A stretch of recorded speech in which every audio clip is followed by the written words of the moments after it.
Hi, it's Sandy Wiley. Who was the first person to break your heart? Do you remember? I bet I can answer that for most of you. The first person to break your heart was the first person to teach you what love is all about. And it was the first person who loved you. Who was the first person that loved you? Who was the first person that taught you what love is really about? The answer is the same for all of us. Do you know? Not your first boyfriend. Not your husband. Nope. The first person that broke our heart and the first person who taught us what love was really about was our parents. Our parents. Now, some of you who had more ideal childhoods than others would say, that's not true. I had wonderful parents. They never hurt me. Well, nobody's perfect. And maybe there are a few exceptions out there, okay? So those of you who say you had the ideal childhood and it was like, Leave It to Beaver, or what is it, Father Knows Best, or all those old time black and white TV shows. Okay, maybe you guys are the exception, okay? But for the majority of us, it was our parents. How does a girl know about love? Through her father. For instance, and I've had my best friend, not anymore, but when we were best friends, her father abandoned her like my father abandoned me. Her father left her mother right before my best friend's wedding. My best friend didn't even know if her father was going to walk her down the aisle, That's horrible. But yes, the way your father treats you, or if you're a boy, the way your mother treats you, will determine the kind of people, and you don't do this on a conscious level, okay, that you pick, that you fall in love with later on. Because subconsciously, we try to recreate our childhoods. We don't do this. We're not like aware of this, right? We're not like going around aware of like you're attracted to that guy because he's like your father. Like for instance, Jim. I got my first broken heart in therapy. Why? Because I fell in love for the first time in therapy. I had a personal relationship, a 2-year relationship with my psychologist. We dated for 2 solid years. He was the first person that I had that I was in love with, who was in love with me too. My husband's in love with me, but I never felt in love with my husband. So it was my psychologist. Now my psychologist was very much like my father, Jim. I don't mean it has to be in looks. I'm not talking about looks or like, personality.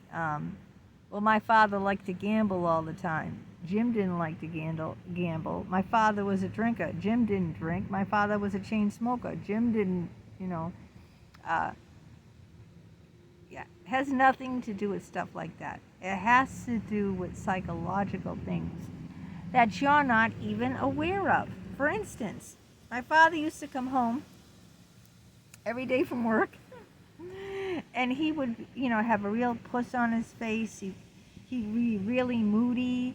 My father was schizophrenic. I wrote a book about him, Life with My Schizophrenic Father, that you can buy on Amazon. And when Jim used to pick me up on Saturday night, because Saturday night was our date night, Saturday night, he picked me up at 5 o'clock sharp. He was very punctual. Show up in his black Honda S2000 convertible, black shiny convertible, pull up to my house. Yeah, I'd be inside. My husband and son would see. He'd pull up. I'd go out the front door, get in the car at 5 o'clock sharp every Saturday night, and he'd drive off to whatever restaurant he made a reservation. He'd always pick the restaurant. It was always an upscale restaurant. It wasn't like, you know, TGI Fridays or, you know, Applebee's. It was an expensive restaurant, you know. And first thing when I got in the car, he'd have this grumpy look on his face, like, I say, "How you doing?" "I'm tired." Just like my dad, when my dad would come home every night from work, and my mother would say, "You always got a big puss on your face," you know? Yeah. Jim wasn't schizophrenic, but he was narcissistic, and he had an anxiety disorder. My father had great anxiety. My father was a very high-stressed person. Jim was a very high-stressed person. You see, if you make the similarities in them between your parent of the opposite sex and the partner, like for instance, my husband who fell in love with me. My husband was the youngest of 4 boys. Now, the parents tried to have a girl. The parents desperately wanted to have a girl, a daughter, okay? That's why she got pregnant again. And they even had a name picked out for the daughter, Cynthia. Cynthia. But they didn't have Cynthia. They had Andrew. And his brothers, you know, pretty much ignored him. They still ignore him. He has nothing to do with his brothers. His brothers, you know, all of their kids got married. We weren't invited to one of their weddings. Not one of their weddings. Not one. But anyway, and his parents, you know, no one really ever talked to him. No one ever really listened to him. He felt overlooked. And now he picked a wife, me, who does the same exact thing. Can you see where I'm getting at? I overlook him a lot. I don't really listen to him too much. Well, I certainly wasn't listening to him those 2 years that I was dating my psychologist. I was gone, not only was I gone Saturday night, but I was gone most of Sunday.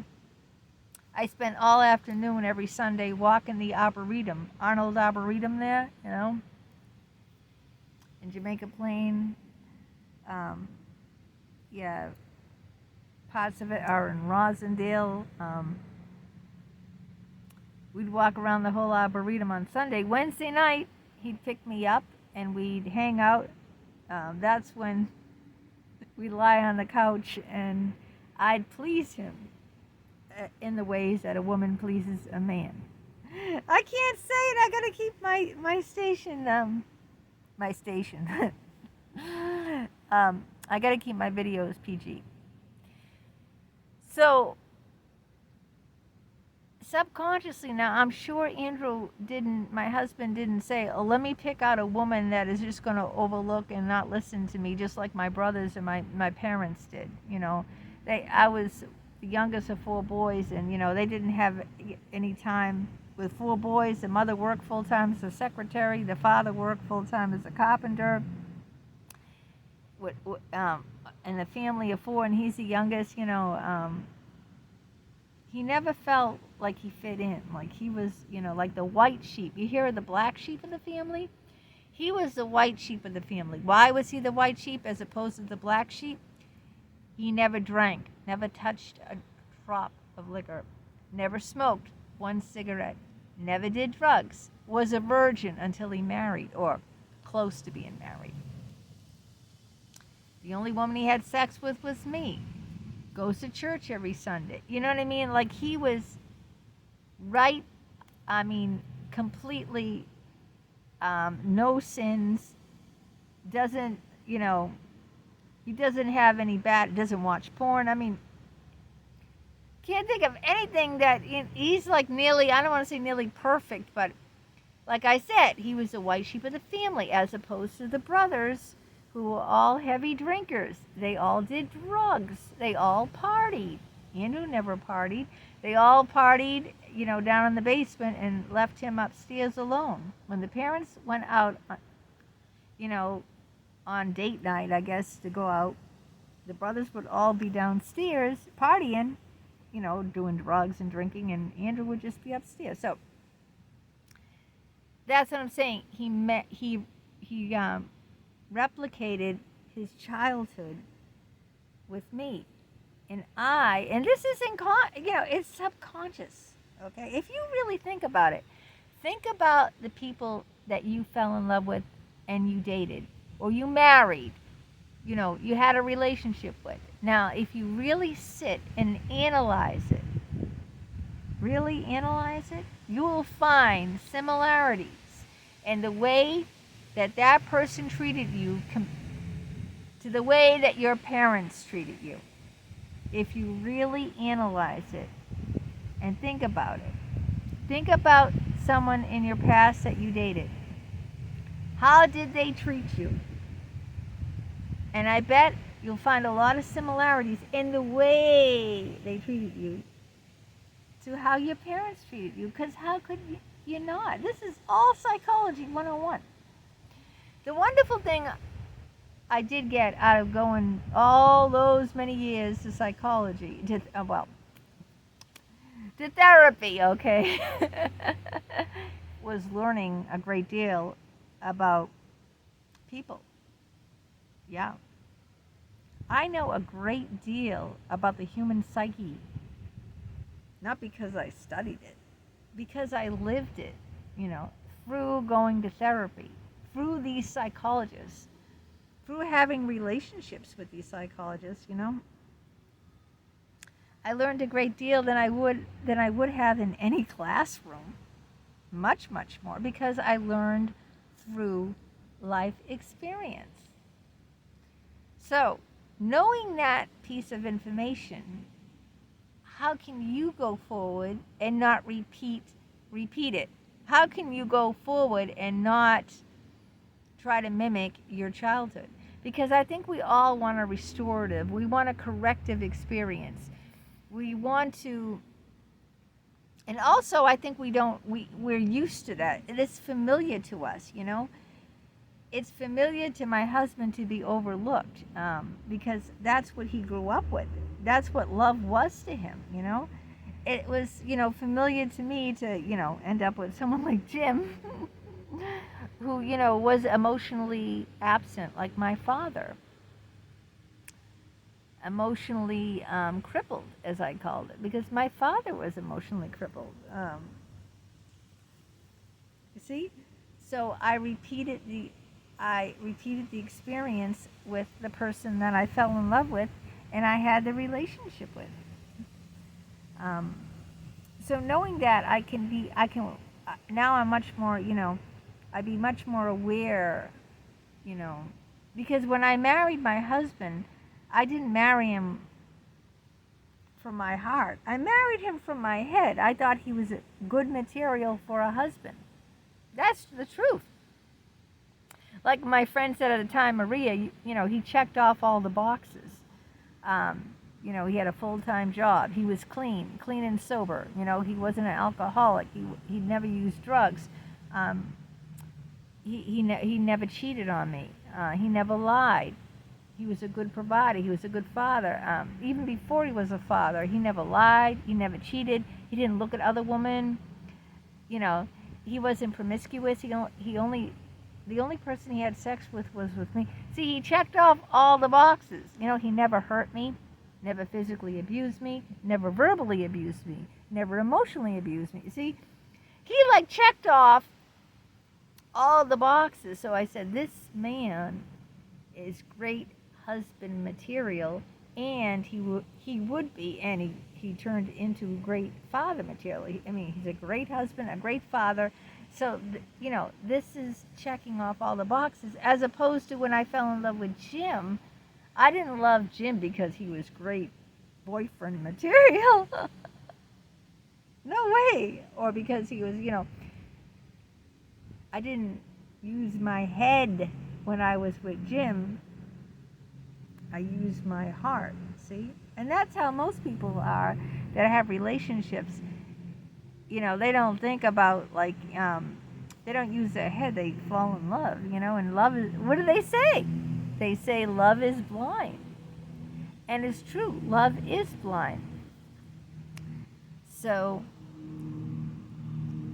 if you can learn a little bit about that, then you can prevent it from happening again by being aware of those things, that you'll be much more cautious of next time. But it's not always prevalent in the beginning of a relationship. Like I said before in other videos, when people first meet, they always put their best foot forward.